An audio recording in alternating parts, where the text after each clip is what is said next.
Hello అండి. అందరికీ ముందుగా ఉగాది శుభాకాంక్షలు. ఈరోజు స్పెషల్ రెసిపీ వచ్చేసి పూర్ణం పోలిగలు. పోలిగలంటే ఎంతమందికి తెలుసండి? అవే అండి. పూర్ణం బూరెలు, పోలిగలు, నేతి బొబ్బట్లు. చాలామంది బొబ్బట్లు అంటారు. చాలామంది పోలీలు అంటారు. మేమైతే పోలిగలు అంటామండి. రాయలసీమలో మోస్ట్‌లీ పోలిగలనే పిలుస్తారు. సో, ఈరోజు మన స్పెషల్ రెసిపీ వచ్చేసి పోలిగలు. ఈ ఓలిగల కోసం నేను ముందుగానే పూర్ణం మరియు గోధుమ పిండిని కలిపి పెట్టుకున్నాను. పూర్ణం కోసము శనగబాలను, బెల్లాన్ని కలిపి పూర్ణం చేసుకున్నాను. సో, గోధుమ పిండిని కొంచెం సాఫ్ట్‌గా నానబెట్టేసి ఒక 1 అవర్ పాటు నానబెట్టేసాను. సో, ఇప్పుడైతే ఓలిగలు చేయడానికి ముందుగా కొన్ని పూర్ణం బాల్స్ రెడీ చేసుకుంటున్నాను. అలా రెడీ చేసుకోవడం వల్ల ఏమవుతుందంటే, మనం చేసేటప్పుడు సారీకి ఇలా తీసుకోవడం, పూర్ణం తీసుకోవడం, గోధుమ పిండి తీసుకోవడం ఇలా లేకుండా తొందరగా మనం హ్యాపీగా వర్క్ చేసుకోవచ్చు. సో, ఇప్పుడు కొంచెం బటర్ పేపర్ నా దగ్గర లేదు. సో, అందుకని నేనైతే ప్లాస్టిక్ కవర్‌ని యూజ్ చేస్తున్నాను. కొద్దిగా గోధుమ పిండిని తీసుకొని దాన్ని కాస్త పేపర్ పైన కాస్త నెయ్యిని వేసి దానిపైన మనం తీసుకున్న గోధుమ పిండిని పలుచగా మన చేత్తోనే అలా ప్రెస్ చేసి మధ్యలో మనం చేసుకున్న పూర్ణంగాలను పెట్టి బాగా స్టఫింగ్ లోపల బాగా కనపడకుండా మంచిగా స్టఫ్ చేసుకోవాలి. తర్వాత దానిపైన కాస్త నెయ్యి వేసి ఇప్పుడు ఆ కవర్‌ని ఫోల్డ్ చేసి ఆ కవర్ పైన మనం ప్రెస్ చేసుకుంటూ మంచిగా ఎంత పలచగా కావాలనుకుంటే అంత పలచగా, మనకి ఎలా కావాలనుకుంటే అలాగా నీట్‌గా ప్రెస్ చేసుకుంటూ హ్యాపీగా మనం ఫోల్డ్ చేసుకోవచ్చండి. ఇలా చేసుకోవడం వల్ల ఏమవుతుందంటే, అది మళ్ళీ అతుక్కుంటుందేమో, రాదు ఏమో అనే డౌట్ లేకుండా హ్యాపీగా మనం ఇలా పేపర్ కవర్ ఓపెన్ చేసిన వెంటనే చూడండి ఎలా ఎంత బాగా వస్తుందో. మనం ఎంత పలచగా కావాలంటే అంత పలచగా చేసుకోవచ్చు.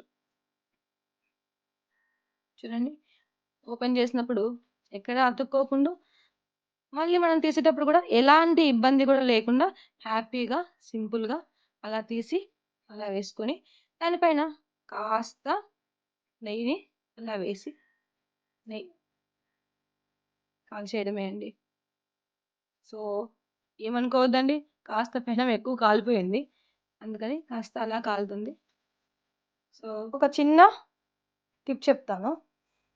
ఇలా వంట చేసేటప్పుడు ఎప్పుడైనా పూర్ణం కాస్త లూజ్ అయినా, పిండి కలుపుకోవడం కొంచెం గట్టిగా అయినా, సరిగ్గా మనకు ఓలిగలు సరిగ్గా రావు. సో, అప్పుడేం చేయాలంటే పూర్ణాన్ని కాసేపు పాన్ పైన పెట్టి కాస్త నెయ్యి వేసి, కాస్త వేడి చేసామనుకోండి. వేడి చేసి ఒక 2-3 మినిట్స్ బాగా వేడి చేసి పక్కన పెట్టామనుకోండి. పూర్ణము కాస్త గట్టిపడుతుంది.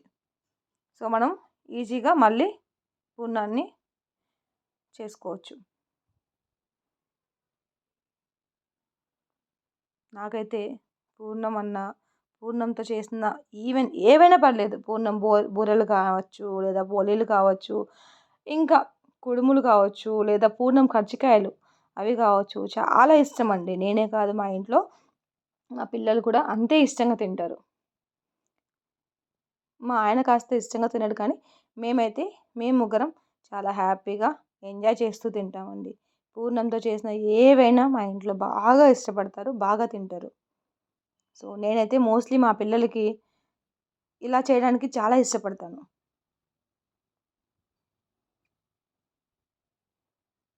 సో, ఇలా ఇంకొక పూర్ణం చేసుకొని, ఇంకొక పోలీని చేశాను. ఇది కాస్త ఇబ్బంది పెట్టింది. కానీ ఇబ్బంది అంటే ఇబ్బంది కాదు కానీ